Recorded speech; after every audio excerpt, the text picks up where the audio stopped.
오늘은 베노니를 베냐민으로라는 제목으로 말씀을 전하려고 합니다. 지난 시간을 생각해 보면 베델로 올라가라는 하나님의 언약을 잊어버리고 세겜에 눌러 살았던 야곱이 자기의 딸 디나가 세겜 땅 추장 세겜에게 강간을 당함으로써 야곱의 집에 엄청난 시련이 닥쳐오게 되는 것을 보았습니다. 그리고 나서 절망 가운데 있을 때 하나님께서 일어나서 베델로 올라가라고 다시 한번 말씀해 주심으로써 그가 내가 지금까지 하나님 언약을 잊고 살았구나, 이것이 바로 화해의 근원이었다라는 것을 깨닫게 되고 철저하게 회개함으로써 베델에 올라가게 되는 모습을 보게 되었어요. 그 회개 과정 가운데에서 야곱의 집에 우상이 가득했음을 발견하게 되었고, 그럼에도 불구하고 야곱의 가족들이 모두가 다 철저하게 회개함으로 우상들을 세겜 땅 상수리 나무 아래에 다 묻어버리고 베델로 올라가게 되는 것을 보았습니다. 그리고 그곳에서 베델에서 하나님의 언약이 다시 주어짐으로써 땅과 자손을 주시겠다는 메시아 언약이 다시 한번 야곱에게 실현되어지는 것을 보게 되었어요. 이제 베델에서 메시아 언약을 받아든 야곱이 일어나서 아버지 이삭의 집으로 향하는 모습이 오늘 본문에 나오게 됩니다. 그러던 도중에 라헬이 해산을 하게 돼요. 야곱의 12번째 아들 베냐민을 낳다가 해산하게 되는데 난산이었어요. 굉장히 힘들어서 결국은 라헬이 죽게 됩니다. 그리고 베들레헴 길에서 죽게 되고 그 길에 장사를 지내고 라헬의 묘에 비를 세우기 시작합니다. 그리고 그 이후에 좀 충격적인 내용이 나오는 게 장남 르우벤이 아버지의 첫 비라와 간통하는 내용이 나와요. 그러니까 지금 야곱의 입장에서는 굉장한 또 시련이 닥쳐오는 거죠. 그토록 사랑했던 라헬이 죽게 되고 그 이후에 첫 번째 아들, 얼마나 소중한 아들입니까? 그런데 이 첫 번째 아들이 자기 첫 비라와 동침하게 되는 것을 보게 돼요. 성경은 왜 이렇게 부족하고 연약하고 죄 많은 내용들을 그대로 다 싣고 있을까요? 성경은 우리에게 이 사람을 본받으라 라고 하는 말씀이 아니잖아요. 사람은 모두 거짓되되 하나님만 참되시다라는 것을 보여주기 위해서 부끄러운 이스라엘의 역사를 그대로 기록하고 있는 것을 보게 됩니다. 이로써 인간의 타락함 속에서 하나님이 어떻게 구원을 이루어 가시는지를 본문이 드러내고 있는 거예요. 그 후에 헤브론으로 야곱이 도착하게 됩니다. 그래서 이삭을 만나게 돼요. 그 이후에 약 13년 후에 이삭이 180세가 되어서 죽게 됩니다. 그리고 나서 장사를 하게 되는데 야곱만 장사를 지내는 것이 아니라 세일 땅에 살던 자기 형 에서까지 와서 아버지를 장사를 지내게 돼요. 그리고 그 후에 에서는 야곱을 떠나서 다시 세일 땅으로 돌아가게 됩니다. 이로써 아브라함에서 이삭 그리고 야곱에게 언약이 흘러가게 되는 것을 보여주고 있어요.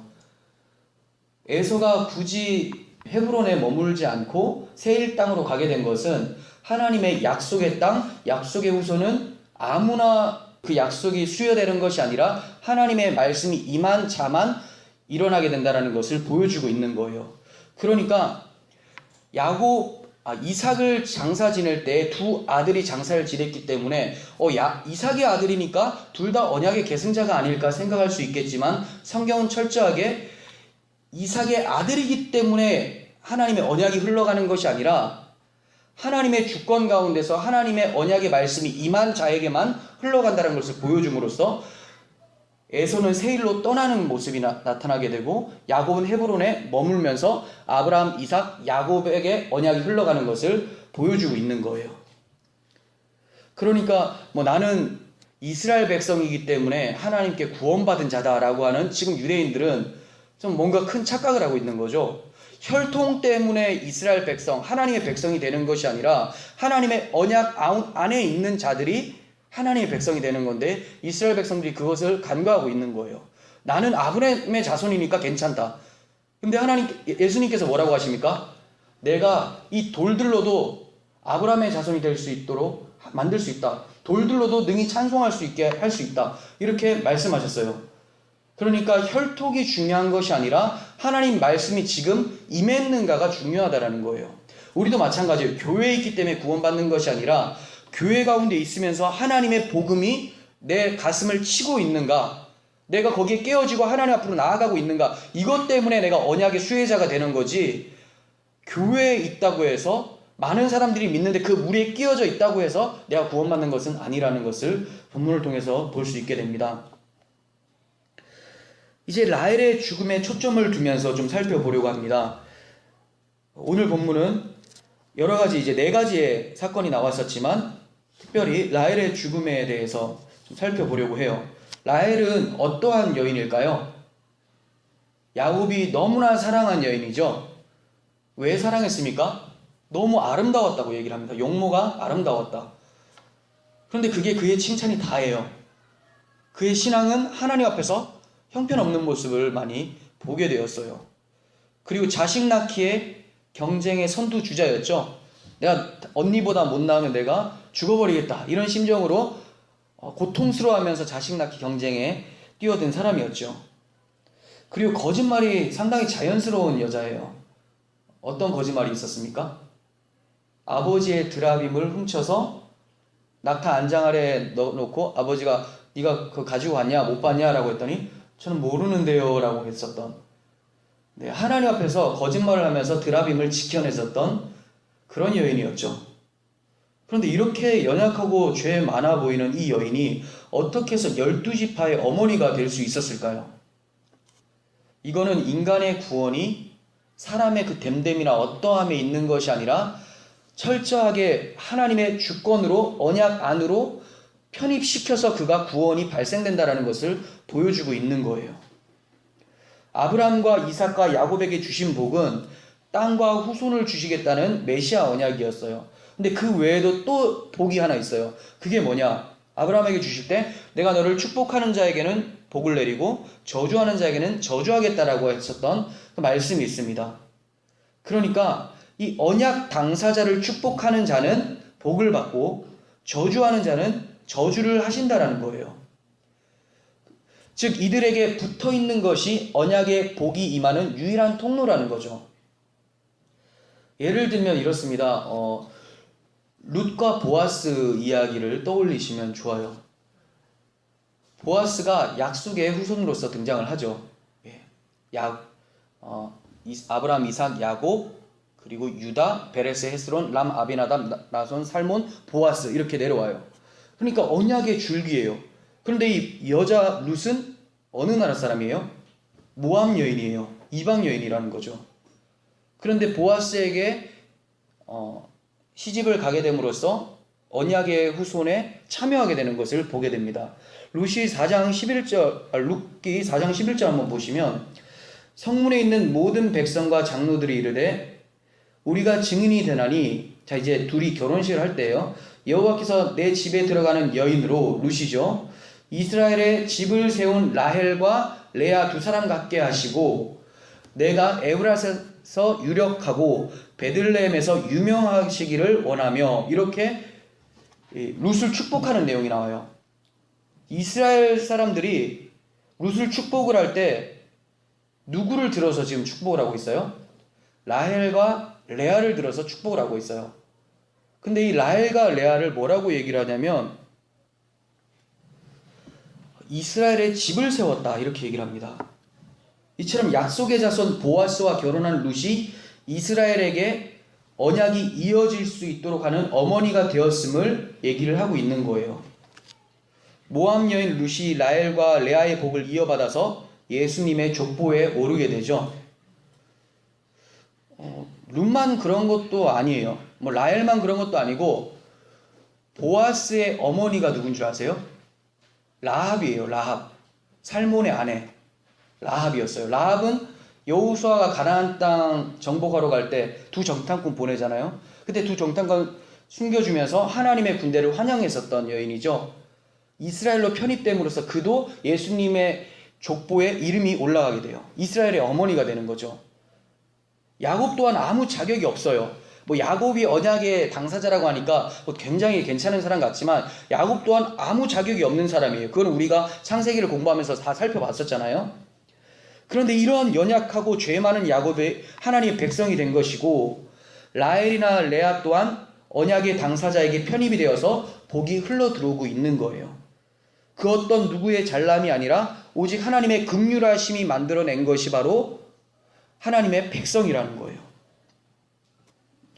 이스라엘이 바로 신약에 와서, 이 하나님의 백성 이스라엘이 바로 신약에 와서는 그리스도라고 하는 언약의 주체에게 편입되는 교회가 되는 것이죠. 교회. 이처럼 교회는 그리스도와 함께 하나님의 아들이 되는 권세와 복이 자신의 어떠함에 근거하지 않는다라는 것을 철저하게 자각하고 하나님의 긍휼하심에 감사하는 자들이 교회인 거예요. 또한 룻이 유명해지기를 바라면서 이 장로들이 뭐라고 하냐면 에브랏과 베들레헴에서 유명해지기를 바란다, 이렇게 얘기를 해요.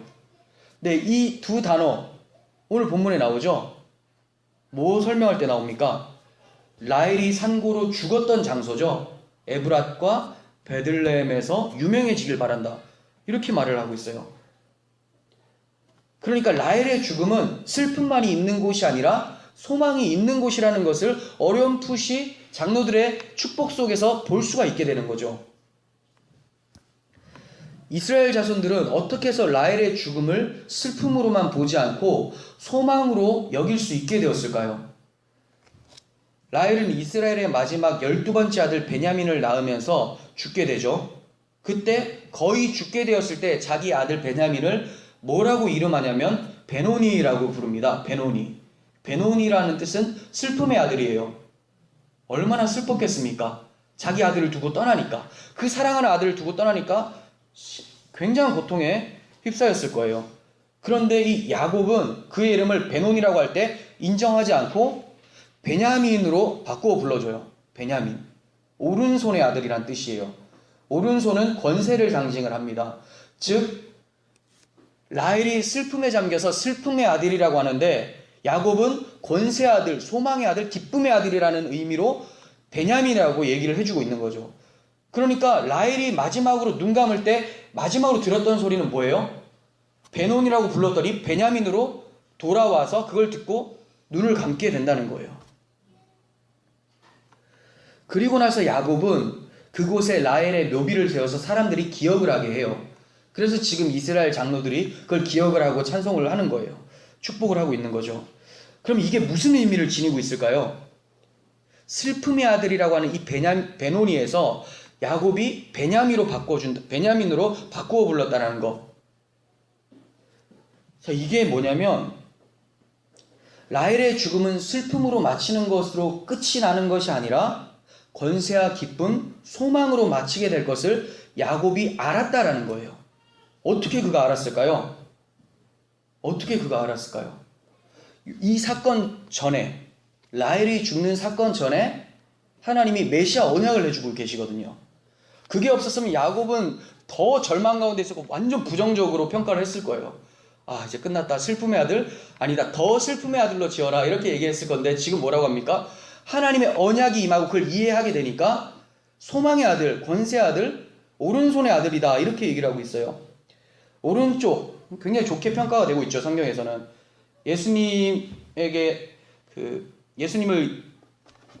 예수님께서 다시 오실 때에도 우편에는 양을, 왼편에는 염소를 이렇게 나눠 주신다고 말씀을 하시고, 네, 우편은 대부분 좋은 쪽으로 쓰여지게 됩니다. 그러니까 야곱은 하나님의 메시아 언약을 깨닫고 나서 좌절하지 않고 베노니를 베냐민으로 부를 수 있는 믿음의 능력이 있었다라는 거예요. 아마도 라헬도 이 소리를 마지막으로 들으면서 눈을 감았기 때문에 그 소망을 가지고 죽었을 거로 예상이 됩니다. 이러한 라헬의 고통을 성경은 어떻게 해석을 하고 있는지 좀 살펴보도록 하겠습니다. 예레미야 31장 15절부터 보겠습니다. 여호와께서 이와 같이 말씀하시니라. 라마에서 슬퍼하며 통곡하는 소리가 들리니 라헬이 그 자식 때문에 애곡하는 것이라. 그가 자식이 없어져서 위로받기를 거절하는도다. 여호와께서 이와 같이 말씀하시니라. 내 울음소리와 내 눈물을 멈추어라. 내 일에 삭슬 받을 것인즉 그들이 그의 대적의 땅에서 돌아오리라. 여호와의 말씀이니라. 너의 장래에 소망이 있을 것이라. 너의 자녀가 자기들의 지경으로 돌아오리라. 여호와의 말씀이니라. 네, 오늘 본문과 비슷한 말씀들이 나오죠. 라마에서 슬퍼하고 통곡을 한다고 합니다. 근데 라마가 어디입니까? 예루살렘 북쪽 8.5km 떨어진 지점에 위치하고 있는 성읍이에요. 이스라엘은 최종적으로 이곳에 집결돼서 북방 바벨론으로 끌려가게 돼요. 그러니까 예루살렘으로부터 베들레헴 지나서 지금 라마, 여기서 다 집결돼서 바벨론으로 끌려가고 있는 시점이에요. 그런데 이 라마에 라헬의 묘가 있다고 알려지고 있어요. 그러니까 베들레헴 길이라고 하잖아요. 베들레헴이 아니라 베들레헴 길, 에브랏. 거기가 바로 라마라는 곳이에요. 그러니까 라헬이 애곡한다고 표현함으로써 남유다가 바벨론 포로로 끌려가게 되는 상황을 가슴 아파하는 남유다 사람들의 심정을 라헬이 애곡하는 것을 표현을 하고 있는 거예요. 이해가 가세요? 남유다 사람들이 바벨론으로 끌려가는 그 비참한 상황을 라헬이 자기 자식을 잃은 애통함을 빗대어서 표현을 하고 있는 거예요. 이거 예전에 마태복음 할 때 말씀드렸는데 그때도 좀 헷갈렸었는데 이번에 확실하게 설명을 하고 좀 넘어갔으면 좋겠습니다. 그리고 이뿐이 아니라 이 고통이 얼마나 큰지 이 지금 예레미야의 상황은 북이스라엘이 이미 아수르에 패망하는 시기예요. 이 말씀이 떨어지는 그 시점이 아니라 이 말씀이 응하는 시점은 말씀이 응하는 바벨론으로 끌려가는 시점은 이미 북이스라엘은 아수르에 패망한 시점이라는 거예요. 그리고 그 후에 136년 후에 남유다마저도 바벨론의 포로로 끌려가는 상황이 되는 거예요. 이 두 왕국의 패망은 라헬의 고통을 더욱더 잘 이해하게 해줘요. 라헬의 아들은 요셉과 베냐민 두 사람이죠. 그런데 요셉 지파는 요셉 지파라고 부르지 않고 요셉의 두 아들 에브라임과 므낫세라고 해서 에브라임 지파, 므낫세 지파 이렇게 나눠지게 돼요. 그러니까 라헬의 아들들은 뭐라고 표현하게 되죠? 요셉과 베냐민이라기보다는 에브라임, 므낫세, 그 다음 베냐민 이렇게 표현을 하게 됩니다. 그럼 에브라임은 누구인가? 북이스라엘을 건설한 지파예요. 북이스라엘을 건설한 여로보암이 이 에브라임 지파입니다. 그리고 베냐민은 남유다에 속한 유일한 지파예요. 그럼 무슨 말이에요? 북이스라엘이 아수르에 패망했다는 것은 라헬의 아들이 죽은 거죠. 이해가 가세요? 북이스라엘을 지은 자가 여로보암, 에브라임 지파인데 얘네들이 망했다는 것은 라헬의 아들 지파가 망한 거죠. 그리고 남유다가 망했다는 것은 바벨론으로 끌려간다는 것은 베냐민 지파, 자기 아들이 있는 그 지파가 또다시 망하게 되는 거예요. 그러니까 얼마나 라헬의 입장에서는 가슴이 아프겠습니까? 물론 의인화한 거지만 지금 이 상황을 의인화한 거지만 얼마나 마음이 아프겠습니까? 그러니까 예레미야 31장의 본문은 베냐민, 남유다를 잃은 슬픔을 의미하고 있는 것이고 언급은 되지 않았지만 북이스라엘의 패망은 요셉을 잃어버리는 아픔을 말씀하고 있는 거예요. 실제로 요셉은 라헬이 죽은 뒤에 약 1년 정도 후에 애굽에 팔려가게 되는 것을 보게 돼요. 그러니까 그 아픔을 이제 야곱이 감당을 하게 되죠. 이처럼 본문의 라헬의 고통은 이스라엘이 포로로 끌려가게 되는 고통스러운 현실을 반영하고 있는 거예요. 여기서 라헬이 위로받기를 거절한다 이렇게 표현하고 있습니다. 라헬이 위로받기를 거절한다. 그렇죠. 아들이 사라졌는데 위로를 어떻게 받을 수가 있습니까? 아들이 돌아와야지만 위로를 받을 수가 있지 아들이 죽었을 때는 위로를 어떻게 할 수가 없어요. 하지만 하나님은 위로해 주세요. 뭐라고 하십니까? 내 울음소리와 눈물을 멈춰라. 그리고는 내 자녀들이 대적의 땅에서 자기들의 땅으로 돌아올 것이다. 이렇게 약속해 주고 계세요. 이게 1차적으로는 바벨론 포로에서 돌아오는 것이 되죠. 하지만 예레미야 31장은 바벨론 포로를 통해서 바벨론 포로 귀환의 소망을 통해서 새 언약이 무엇인지를 설명하는 장이에요. 이해가 가세요? 1차적으로는 31장이 바벨론 포로 귀환을 상징하는 게 맞는데 그것을 통해서 새 언약이 무엇인지를 설명해 주고자 하는 장이 31장이라는 거예요. 마태복음 2장 16절부터 18절 보겠습니다. 이에 헤롯이 박사들에게 속은 줄 알고 심히 노하여 사람을 보내어 베들레헴과 그 모든 지경 아래 있는 산의 아이를 박사들에게 자세히 알아본 그때를 기준하여 두 살부터 그 아래로 다 죽이니 이에 선지자 예레미야를 통하여 말씀하신 바 라마에서 슬퍼하며 크게 통곡하는 소리가 들리니 라헬이 그 자식을 위하여 애곡하는 것이라. 그가 자식이 없으므로 위로받기를 거절하였도다 함이 이루어졌느니라. 자, 그러면 지금 본문의 변천사가 어떻게 됩니까? 처음에 라헬이 베냐민을 두고 죽음으로써 굉장히 괴로워하고 있는 장면이 오늘 본문이죠. 근데 이게 원래 뭘 의미하고 있었다고요? 예레미야 31장에 이스라엘 백성들이 바벨론 포로로 끌려가게 되는 그 안타까움을 라헬이 통곡하는 것으로 표현을 한 거예요. 그러면 그 위로가 뭔가? 끌려간 바벨론 포로에서 귀환이 되는 것이 위로인데, 이게 여기서 그치는 것이 아니라 예수님의 일대기까지 연결시킴으로써 이게 바로 새 언약, 예수님으로 인해서 성취되어지는 위로라는 것을 보여주기 위함이라는 거예요. 예수님의 시대 이야기를 다시 한번 해보겠습니다. 예수님이 탄생했을 때 동방박사들이 헤롯 왕궁으로 들어가서 유대인의 왕으로 나시니가 어디 있느냐, 우리가 그분에게 경배하겠다, 이렇게 얘기를 해요. 그랬더니 난리가 났습니다. 왜 그렇습니까?